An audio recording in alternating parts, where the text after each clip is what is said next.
ಇವತ್ತು ನಾವು ವಿಭೂತಿ ಅಥವಾ ಭಸ್ಮ ಮ್ಯಾನುಫ್ಯಾಕ್ಚರಿಂಗಲ್ಲಿದ್ದೀವಿ. ರುದ್ರದೇವರ ಆರಾಧನೆ ಮಾಡ್ತಾ ಎಲ್ಲರಿಗೂ ಆರೋಗ್ಯ ಅಭಿವೃದ್ಧಿ ಆಗಲಿ ಅಂತ, ಕ್ಯಾನ್ಸರ್ಗೆ, ಡಯಾಬಿಟೀಸ್ಗೆ, ಯಾರಿಗೆ ಮಕ್ಕಳಾಗಿಲ್ಲ, ಈ ಥರ ಡಿಫ್ರೆಂಟ್ ರೋಗಕ್ಕೆ ಡಿಫ್ರೆಂಟ್ ಗಿಡಮೂಲಿಕೆಗಳ ಸಮ್ಮಿಶ್ರಣದಿಂದ ಬೆರ್ನಿಯನ್ನು ತಯಾರಿಸಿ ಅದು ಆಲ್ರೆಡಿ ಧನ್ವಂತರಿ ಹೋಮ ಮಹಾಮೃತ್ಯುಂಜಯ ಹೋಮ ಆಗಿ ಭಸ್ಮ ಆಗಿದೆ. ಆ ಭಸ್ಮವನ್ನು ಮತ್ತೆ ಗೋಮೂತ್ರದಲ್ಲಿ ನೆನೆಸಿ ಶೋಧನ ಮಾರಣ ಮಾಡಿ ಅದನ್ನು ಮತ್ತೆ ಬಿಸಿ ಮಾಡುವಂಥ ಪ್ರೋಸೆಸ್ ನಡೀತಾ ಇದೆ. ಈ ಥರ ಒಂದೊಂದು ರೋಗಕ್ಕೆ ಒಂದೊಂದು ಥರ ಭಸ್ಮವನ್ನು ಮಾಡ್ತೀವಿ. ಸೊ ಎಷ್ಟು ಲೆವೆಲ್ ಶೋಧನ ಆಗಬೇಕು, ಎಷ್ಟು ಲೆವೆಲ್ ಕ್ಲೀನಿಂಗು ಆದ್ದರಿಂದ ಡಾಕ್ಟರ್ ರೇವತಿ ಅವರು ಡಿಸೈಡ್ ಮಾಡ್ತಾರೆ. ಇಲ್ಲ ಬೇರೆ ಯಾವ್ದಾದ್ರು ಆಯುರ್ವೇದಿಕ್ ಡಾಕ್ಟರ್ಸ್ದು ಸ್ಪೆಸಿಫಿಕೇಷನ್ಸ್ ಇರುತ್ತೆ, ಇಷ್ಟು ಸಲ ಕ್ಲೀನಿಂಗ್ ಆಗಬೇಕು ಅಂತ. ಈಗ ಕಿಡ್ನಿ ಫೇಲ್ಯೂರ್ ಇರೋರಿಗೆಲ್ಲ ಒಂದು 9ರಿಂದ 10-12 ಸಲನೂ ಕ್ಲೀನಿಂಗ್ ಪ್ರೋಸೆಸ್ ಆಗುತ್ತೆ. ಈ ಕ್ಲೀನಿಂಗ್ ಪ್ರೋಸೆಸ್ ಆದಾಗ ಏನಾಗುತ್ತೆ, ಭಸ್ಮದ ಇರುವಂಥ ಮಿನರಲ್ಸಿನ ಕ್ವಾಲಿಟಿ ಪ್ಯೂರಿಫಿಕೇಷನ್ ಜಾಸ್ತಿ ಆಗುತ್ತೆ.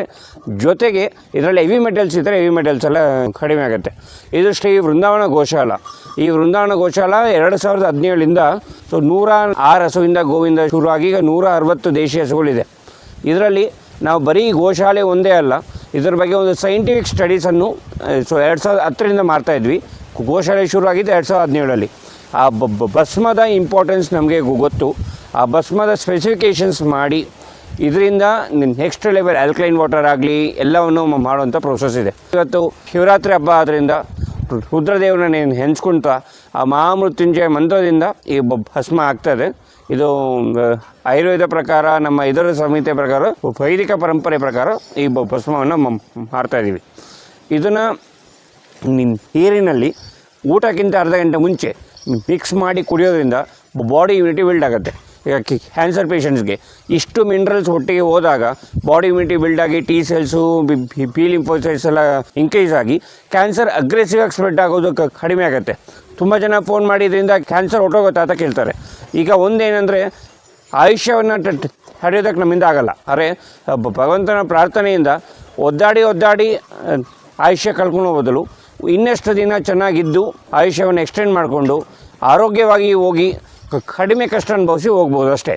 ಸೊ ಇದರಿಂದ ಕ್ಯಾನ್ಸರ್ ಹೋಗತ್ತೆ ಅಂತ ಯಾವುದೇ ಥರ ಕ್ಲೈಮ್ ಮಾಡ್ತಾಯಿಲ್ಲ. ಆದರೆ ಆರೋಗ್ಯದ ದೃಷ್ಟಿಯಿಂದ ತುಂಬ ಒಳ್ಳೆಯದು. ಕಿಡ್ನಿ ಫೇಲ್ಯೂರ್ ಪೇಷಂಟ್ಸ್ಗೆ ಅನ್ನದಲ್ಲಿ ಮಿಕ್ಸ್ ಮಾಡಿ ತಿನ್ನೋದ್ರಿಂದ ಕಿಡ್ನಿ ಇಂಪ್ರೂವೈಸ್ ಆಗೋದು ಕೂಡ ಕಂಡಿದ್ದೀವಿ. ಜೊತೆಗೆ ಡಯಾಬಿಟೀಸ್ ಕಂಟ್ರೋಲಿಗೆ ಬರುತ್ತೆ. 4ನೇದು ಮಲೆನಾಡು ಗೆಡ್ಡೆ ಹಸುಗಳು. ಈ ಮಲೆನಾಡು ಗೆಡ್ಡೆ ಹಸುಗಳ ಫೆರ್ನಿಯನ್ನು ಈ ಗಿಡಮೂಲಿಕೆಗಳು ಮಿಕ್ಸ್ ಮಾಡಿ ಮಾಡೋದ್ರಿಂದ ಒಂದು ಒಳ್ಳೆಯ ವ್ಯಾಲ್ಯೂ ಸಿಗುತ್ತೆ. ನಮ್ಮ ಗೋಶಾಲೆ ತೋರಿಸ್ತೀನಿ ಬನ್ನಿ. ಇದು ತಮ್ಮ ಹಾಲಿನ ಡೈರಿ ಅಲ್ಲ, ಇದೊಂದು ನಾರ್ಮಲಾಗಿ ದೇಶೀಯ ಹಸುವಿನ ಗೋಶಾಲೆ. ಇಲ್ಲಿ ಯಾವುದೇ ಗೋಗಳಿಗೆ ಹಗ್ಗ ಕಟ್ಟೋದಿಲ್ಲ, ಅಮ್ಮ ಮಗುನ ಬೇರ್ ಮಾಡೋದಿಲ್ಲ, ಹಾಲಿನ ಡೈರಿ ಅಲ್ಲ. ಇದು ನೋಡಿ, ಈ ಹಸುಗೆ ಬೆಂಕಿ ಬಿದ್ದಿತ್ತು. ಈ ಬೆಂಕಿ ಬಿದ್ದಿರೋ ಹಸುಗಳನ್ನ ಕೂಡ ಇಟ್ಕೊಂಡು ಸಾಕ್ತಾಯಿದ್ದೀವಿ. ಮಲೆನಾಡು ಗಿಡ್ಡ ಕನ್ಸೀವೇ ಆಗಿಲ್ಲ ಅಂತ ಇದಕ್ಕೆ ಹೋಗಿತ್ತು ಸ್ಲಾಟರ್ ಹೌಸ್ಗೆ. ಈಗ 8 ಮಗು ಹಾಕಿದೆ, ಕನ್ಸೀವ್ ಆಗಿದೆ. ಇವನು ರಾಮ ಗೋಶಾಲೆಗೆ ಬಂದಾಗ ಒಂದು 6 ತಿಂಗಳ ಒಂದು ಚಿಕ್ಕ ಕರು.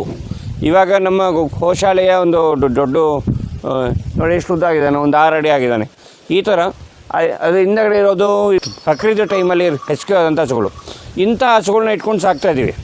ಸೊ ಇದು ಏನಂದರೆ ಸೈಂಟಿಫಿಕಲಿ ಆಯುರ್ವೇದ ಪ್ರಕಾರ ಆ ಭಸ್ಮ ಪ್ರಿಪ್ರೇಷನ್ಸ್ಗೆ ತುಂಬ ಇನ್ಸ್ಟಿಟ್ಯೂಷನ್ಸು IASCಯಿಂದ ತುಂಬ ಡಿಫ್ರೆಂಟ್ ಸೈಂಟಿಫಿಕ್ ಸ್ಟಡೀಸು ಭಸ್ಮದಲ್ಲಿ ಆಗಿದೆ. ಇದ್ರ ಭಸ್ಮ, ಬೆಳ್ಳಿ ಭಸ್ಮ, ಬಂಗಾರದ ಭಸ್ಮ ಇದೆಲ್ಲ ಇರುತ್ತೆ. ಆ ಬೆಳ್ಳಿ ಈ ನಮ್ಮ ಭಸ್ಮದಲ್ಲಿ ಬೆಳ್ಳಿನೂ ಕಾಣುತ್ತೆ, ಬಂಗಾರನೂ ಕಾಣುತ್ತೆ, ಎಲ್ಲನೂ ಕಾಣುತ್ತೆ. ಆ ಪ್ಯೂರಿಫಿಕೇಷನ್ ಆದಷ್ಟು ಪ್ರತಿ ಸಲ ಅದನ್ನ ಪ್ಯೂರಿಫೈ ಮಾಡಿ ಮೈನ್ಯೂಟ್ ಪಾರ್ಟಿಕಲ್ನ ಮಾತ್ರ ಮತ್ತೆ ಬಿಸಿ ಮಾಡೋದ್ರಿಂದ ಆ ನ್ಯಾನೋ ಟೆಕ್ನಾಲಜಿ ಆ್ಯಕ್ಟಿವೇಷನ್ ಕೂಡ ತುಂಬ ಮಟ್ಟಕ್ಕಾಗುತ್ತೆ. ಸೊ ಯಾರಿಗೆ ಆಯುಷ್ಯವನ್ನು ಬೆಳೆಸ್ಕೊಂಡು ಚೆನ್ನಾಗಿರಬೇಕು ಅಂತ ಇರ್ತಾರೋ ಅವ್ರು ತೊಗೊತಾರೆ. ಅದರಿಂದ ಗೋಶಾಲೆಗೂ ಒಂದು ಆದಾಯ ಬರುತ್ತೆ. ಅದು ಬಿಟ್ಟರೆ ಇದರಿಂದ ಯಾವುದೇ ಥರ ಸೈಡ್ ಎಫೆಕ್ಟ್ಸ್ ಆಗೋದಿಲ್ಲ. ಕಂಪ್ಲೀಟ್ ಪಂಚಗವ್ಯ ಆಯುರ್ವೇದ. ನಿಮಗೆ ಗೋವಿನ ಬಗ್ಗೆ ನಿಜವಾಗ್ಲೂ ಆಸಕ್ತಿ ಇದ್ದರೆ ಈ ವಿಡಿಯೋನ ಆದಷ್ಟು ಶೇರ್ ಮಾಡಿ. ಇನ್ನಷ್ಟು ಮಾಹಿತಿಗಾಗಿ ಕೆಳಗಡೆ ಇರೋ ನಂಬರ್ಗೆ ಫೋನ್ ಮಾಡಿ. ಇದು ಶ್ರೀ ವೃಂದಾವನ ಗೋಶಾಲೆ ಅಂತ ರಾಮೋಹಳ್ಳಿ ಕೆಂಗೇರಿ ಹತ್ರ ಇದೆ.